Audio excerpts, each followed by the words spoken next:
After you've downloaded your video and opened up Photoshop, you'll have to import your video to work with. Go to File, Import, and Video Frames to Layers. A window will appear and you can find your video on your computer. Once you've found your video, click Load or press Enter. Another window will pop up with a couple of options and your video.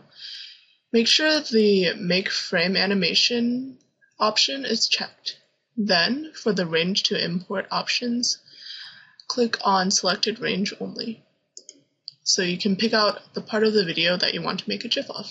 Once you've done that, you can click the slider on the scroll bar under the video and drag it to the part that you want to GIF. Make sure to hold down the Shift key when selecting the part of the video that you want. It might be hard to select just the part you want to GIF, so it's okay to have a little bit before and after that part.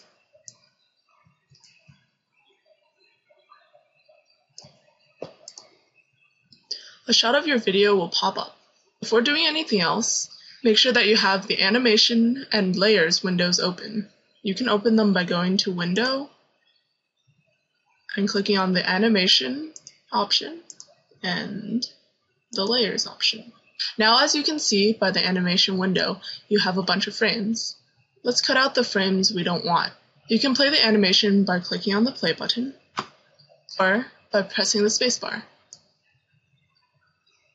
Once you find that you don't want, you can select the frames that you don't want by clicking and pressing select, and then clicking on this little garbage can icon.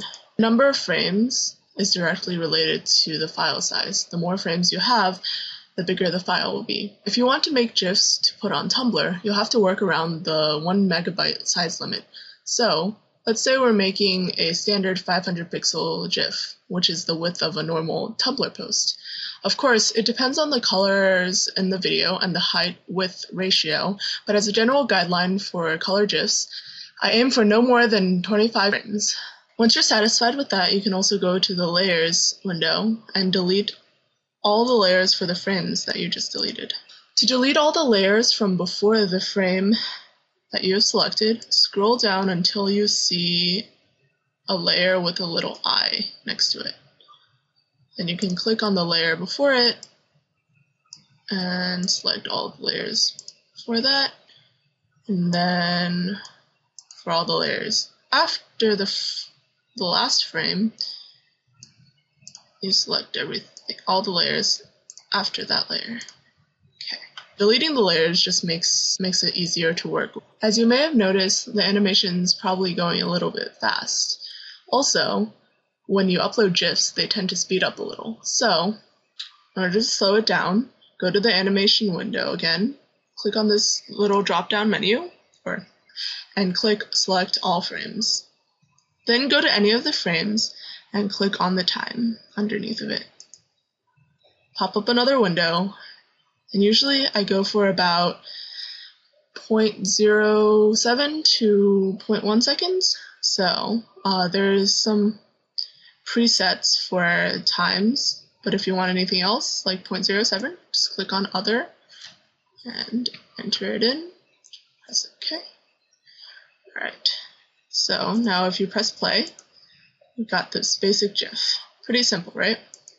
It's also pretty plain though. So if you want to change the colors or make it look a little bit better, you can go to the Layers menu. Make sure that you have selected the last layer and click on this, and there are lots of options here.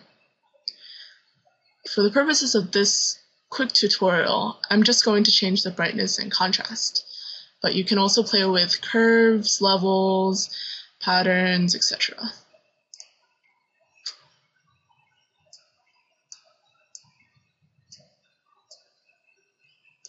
After you're done with that, it's really important that you click on these 3 buttons here: Unify Layer Position, Unify Layer Visibility, and Unify Effects. That ensures that what you have just done will be applied to all of the frames.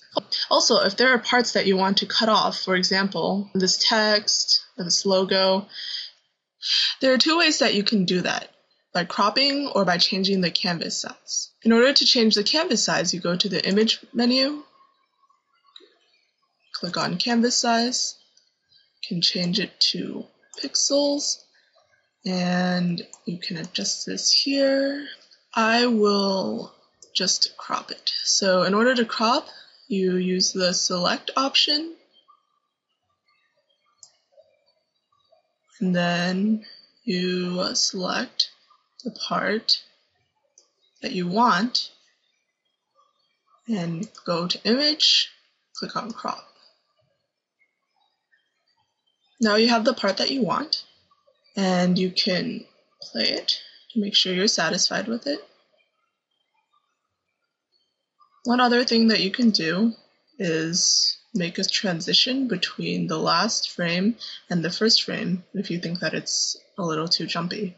So you drag the last frame in front of the first frame,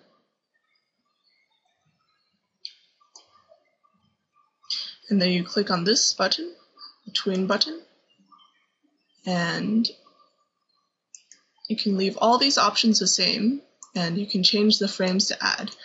I'll go with 3. So then, now if you play it, there will be a transition effect. Once you're ready to save the file, go to File, Save for Web and Devices. A new window will pop up, and there will be 4 tabs here. Usually I just click on Optimized so that I can see the size of the final file. Then make sure that this menu is clicked onto GIF. You don't have to worry about any of these other options right now. And click on Image Size, change it to 500.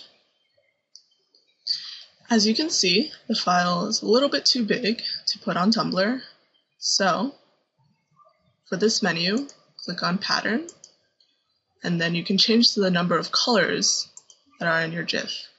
A fewer number of colors means a smaller file size. Fewer colors also means that the quality will probably go down a little bit. You can check, press play, and see how it looks. Looks good to me, and the size is under 1 megabyte, so I'm good to go, and I can save it. Thanks for watching.